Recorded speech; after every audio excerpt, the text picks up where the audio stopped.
नमस्कार दोस्तों, बात करेंगे यस बैंक की। यस बैंक के में आज अच्छी खासी हमें तेज़ी देखने को मिली है एज़ कम्पेयर टू जो पहले अर्लियर डेज़ में दिख रही थी, उससे तो ठीक ठाक तेज़ी देखने को मिली है। लेकिन इस बीच एक टारगेट निकल कर आ रहा है जो चिंता का विषय बना हुआ है। तो समझेंगे क्या कुछ अपडेट है और एक दो खबरें हैं उसको भी जानेंगे। रिक्वेस्ट रहेगी यदि वीडियो अच्छी लगे तो लाइक करें और फर्स्ट टाइम विजिट कर रहे हैं तो जेन्युइन इन्फॉर्मेशन के लिए चैनल को सब्सक्राइब कर ले। रेड कलर का जो बटन है उस पर क्लिक कर दे क्योंकि बाद में आप भूल जाते हैं। तो यहाँ पर देख सकते हैं यस बैंक की बात की जाए तो आज हाइस ने अच्छा खासा 70 रुपये 40 पैसे का लगा दिया है और 70 रुपये 5 पैसे के आसपास क्लोजिंग हुई है। इवन दैट जिस लेवल पर इसने क्लोज दिया है 2.5% की तेज़ी अभी भी यहाँ पर बरकरार है। पिछले 5-6 ट्रेडिंग सेशंस के बाद आज देख सकते हैं अच्छी खासी हमें मूवमेंट यहाँ यस बैंक के अंदर देखने को मिल रही है। ये देखो इसकी आज शुरुआत में ही ज़बरदस्त हमें देखने को मिली थी। ज़बरदस्त तरीके से बायर्स जो है एक्टिव हुए थे और जैसे ही मार्केट ओपन हुई थी 9:15 में, उसके बाद देखो आप 5, 10, 15 मतलब कि 9:20 तक, ठीक है, 9:20 से 9:25 तक के बीच में अच्छा खासा इसने एक 16 रुपये 70 पैसे से मूव करते हुए 70 रुपये 40 पैसे का ज़बरदस्त मूवमेंट इसने दिखाया था। उसके बाद थोड़ी प्रॉफिट बुकिंग हुई और फिर एक कंसोलिडेशन के रेंज में पूरे दिन एक ही रेंज में कंसोलिडेट करता रह गया।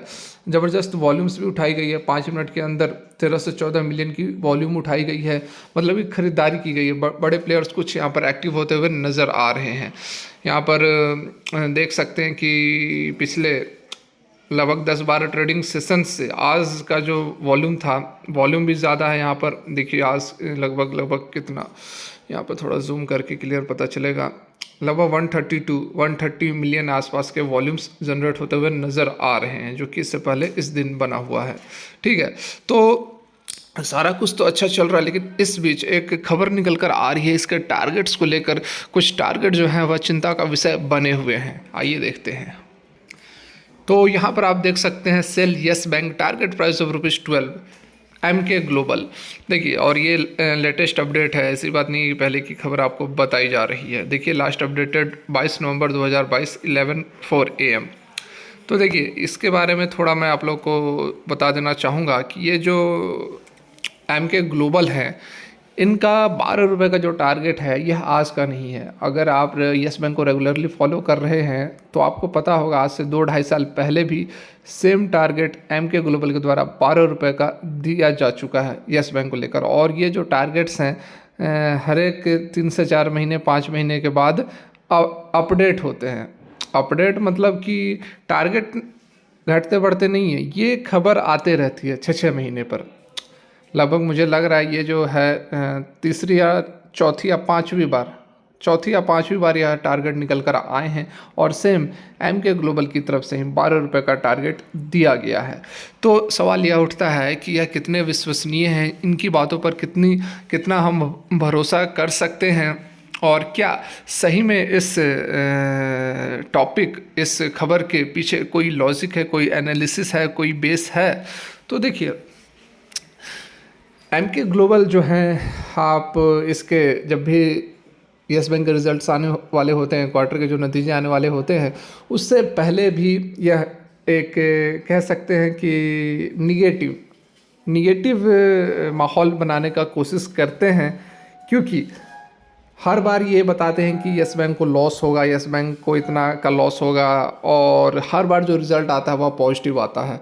तो ये एक चीज़ यहाँ पर समझ में नहीं आती बात। दूसरी बात, हर बार ये टारगेट जो है 12 रुपये का देते हैं, लेकिन टारगेट 12 रुपये का देने से 12 रुपये शायद ही कभी इसने टच किया है। हाँ, एक आध बार टच किया है, लेकिन हमेशा से इनका रहता है फोकस कि यस बैंक को, इन्वेस्टर्स को, यस बैंक के शेयर होल्डर्स को डिमोरलाइज किया जाए।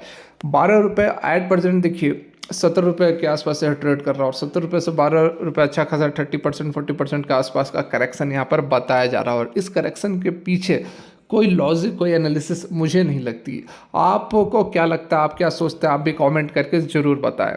ठीक है, यहाँ पर 12 रुपये का टारगेट, यदि मैं पर्सनली, मेरी ओपिनियन रहेगी कि 12 रुपये का टारगेट यस बैंक अब अचीव नहीं करना चाहिए, क्योंकि सारा कुछ यहाँ पर यस बैंक के लिए अच्छा होता हुआ नज़र आ रहा है। आप इसके रिजल्ट्स पर फोकस करो, पिछले 5-6 क्वार्टर के रिजल्ट उठाकर देख लो, लगातार जो है ऑपरेटिंग प्रॉफिट बढ़ रहा है, लगातार जो है NPA कम हो रहे हैं, रेवेन्यूज़ इंक्रीज़ हो रहे हैं, तो फिर क्यों यहाँ पर इसके टारगेट अब नीचे क्यों जाएंगे? इसके पीछे कोई खास लॉजिक, कोई खास एनालिसिस तो नज़र नहीं आती। सबसे बड़ा जो मुद्दा था इसका एनपीए का, एनपीए यह सॉर्ट आउट करता हुआ नज़र आ रहा है। लगातार जो है नॉन परफॉर्मिंग एसेट्स कम हो रहे हैं, स्लिपेज कम हो रहे हैं। तो फिर वैसे कोई, मुझे नहीं लगती है कि इस खबर के पीछे बहुत दम है, बहुत कोई लॉजिक है कि यह 12 रुपये के टारगेट को टच करेगी। हो सकता है कि मीडिया के द्वारा भी बहुत सारा निगेटिविटी फैलाया जाता है, उसका भी एक पार्ट हो सकता है। मैं यह नहीं कह रहा हूँ कि यहाँ पर फैलाया ही जा रहा है, लेकिन बहुत सारी बातें होती हैं। जैसे कि यदि आपको याद हो, जब 2020 में ये first time yes bank bankrupt हुई थी, इसको टेक ओवर किया गया था, आरबीआई ने अपने अंडर ले लिया था और कंसोर्टियम बनाकर इसका बेल आउट किया गया था। तो उस समय ज़बरदस्त तरीके से खबरें क्या आ रही थी कि येस बैंक का जो टारगेट है वह 1 रुपये है। आपको याद हो 2-2.5 साल पहले की बात है। लगातार सुबह सुबह की अपडेट आई और शाम को जैसे पता चला कि येस बैंक बैंकरप्ट हो गई, अब इसको चार्ज आरबीआई टेक ओवर करने वाली है, उसी समय से सुबह तक पूरे मीडिया में यह फैल गया कि येस बैंक का टारगेट 1 रुपये है, येस बैंक का टारगेट 1 रुपये है। और येस बैंक फिर उसी समय ज़बरदस्त तरीके से करेक्शन भी हुई, 5 से 5.5 रुपये का लो बनाया और फिर रिकवर कर गई। तो बहुत सारा चीज़ होता है, मीडिया के द्वारा भी प्रोपेगेंडा फैलाया जाता है। तो हो सकता है मे बी पॉसिबल, लेकिन कंफर्म नहीं है कि यह उसका पार्ट है। मैं आपको एग्जांपल दे रहा हूँ। तो इस कारण से इस तरह की खबरों पर बहुत ज़्यादा विश्वास नहीं करना है कि नहीं अब इन्होंने यह टारगेट दे दिया तो यह अचीव होगा, यह होगा ही होगा। ठीक है, बात करते हैं दूसरी एक खबर की। देखिए, एक दूसरी रिलेटेड अपडेट है डिश टीवी को लेकर। डिश टीवी में सोमवार को देखिए 11% की ज़बरदस्त तेज़ी हमें देखने को मिली है, और इस तेज़ी के पीछे 2 कारण बताया जा रहा है। पहला तो जो टाटा ग्रुप का आईपीओ एक आने वाला है। Tata groups direct broadcast satellite service, जिसे टाटा प्ले कह रहे हैं। ठीक है, एक कारण ये बताया जा रहा है, और दूसरा कारण बताया जा रहा है डिश टीवी के जो लार्जेस्ट शेयर होल्डर है येस बैंक, वो पोटेंशियल बायर्स की तलाश में है। तो ये जो है एक पॉजिटिव अपडेट निकल कर आ रहा है येस बैंक के लिए भी, और इसका इम्पैक्ट आपको डिश टीवी के अंदर भी देखने को मिल रहा है, क्योंकि डिश टीवी में सबसे बड़ा अभी शेयर होल्डर जो है वह 23-24% स्टेक के साथ येस बैंक बना हुआ है। जो सारा लीगल फाइट्स हुआ था डिश टीवी को लेकर, फाइनली जीत हुई है येस बैंक की, और येस बैंक अब सबसे बड़ा शेयर होल्डर है। तो जिस तरह से येस बैंक में पॉजिटिविटी दिखती है, तो उसका इम्पैक्ट आपको जिस तरह से पॉजिटिविटी येस बैंक के अंदर दिखती है, उसका इम्पैक्ट आपको डिश टीवी के अंदर भी देखने को मिलता है। तो ये कुछ अपडेट्स थे रिलेटेड, तो मैंने आपको बताया। यदि कुछ काम की लगी हो तो लाइक करें, और जेन्युइन इन्फॉर्मेशन चैनल को ज़रूर सब्सक्राइब कर लें। Thanks for watching.